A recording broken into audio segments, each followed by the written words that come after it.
না ও যেন সবে কদর আর সবে বরাত তো গেছে কিনা পিছনে সবে কদর আর না নিজে এক রাইত ইবাদত করলে হাজার মাস ইবাদত করিয়া যতক্ষণ সব পাইতায় এর চেয়ে বেশি ভাইলি ভাই। কিন্তু এত ফজিলতর রাইত আল্লাহ সবরে মাফ করে দিব, কিন্তু বন্দার হক যদি হইতে এটারে আল্লাহ মাফ করে দে না। এর কারণে এই রাইত আমাদের তওবা করমু। আমরা তো তওবা করি খেসিয়া, তওবা খেসিয়া করি। তওবা করতে হইলে তিনটা জিনিসর সমন্বয় হইতে হইব। কয়টা জিনিসর? তিনটা। কয়টা জিনিসর? তিনটা। এক নম্বর হইল যে গুনার উপরে তওবা কররাই এই গুনাহ যে তুমি করিলেইছো এর কারণে তুমি শর্মিন্দা হইতায়। দুই নম্বর হইল এই গুনাহ এখন ছাড়ি দিতায়। আর তিন নম্বর হইল এই গুনাহ ভবিষ্যতে করতায় না। ও তিনটা জিনিসের সমন্বয় করিয়া যদি বন্দায় কইলায় আস্তাগফিরুল্লাহ ইন্নাল্লাহ গফুরুর রহিম, আমার আল্লাহ তার পিছনের জিন্দেগির সারা গুনাহ মাফ করে দেবে।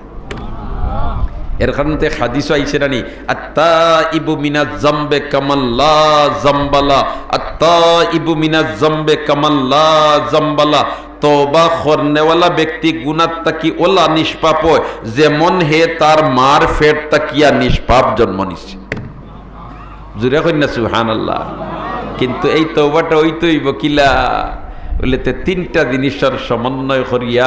এক নম্বর, যে গুনাহ করছিলাম এগুলোর উপরে শর্মিন্দা হইতাম, হায়রে এটা তো অন্যায় কাম করছি, নাফরমানি কাম করছি, এটা তো শর্মর কাম করছি, শর্মর কাম করছি। দুই নম্বর হইল এই গুনাহটা এই মুহূর্তে ছাড়ি দিতায়। আর তিন নম্বর হইল এই গুনাহ ভবিষ্যতে আর করতাম নাই।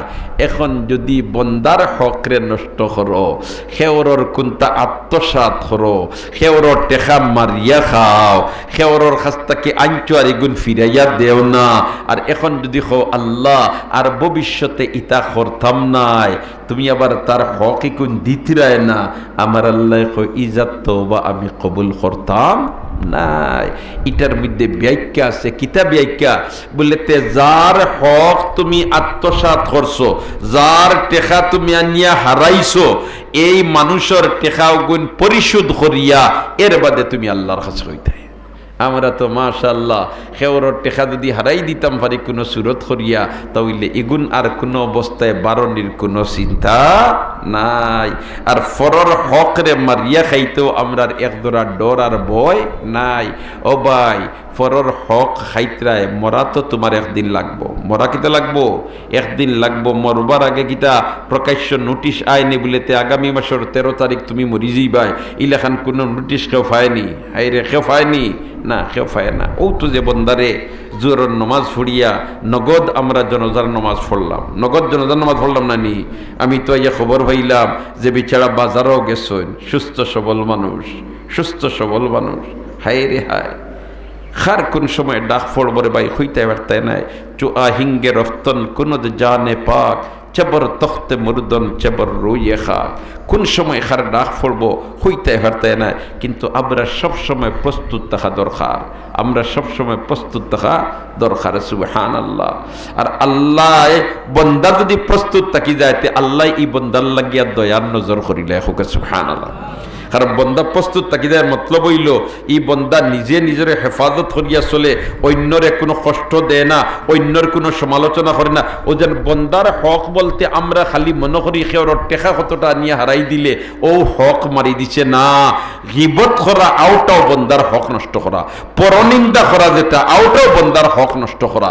তুমি যদি এক মানুষের সমালোচনা করো অন্যায়ভাবে, তার মাঝে ই দোষ নাই, অথবা ই কাজ ই যে মাত মাতিতরা এটা তার মার সামনে তুমি মাতিতায় না শরম, এইরকম কোনো কাজ যদি হইয়া থাকে আউটরে ভাই বন্দার হক নষ্ট করা।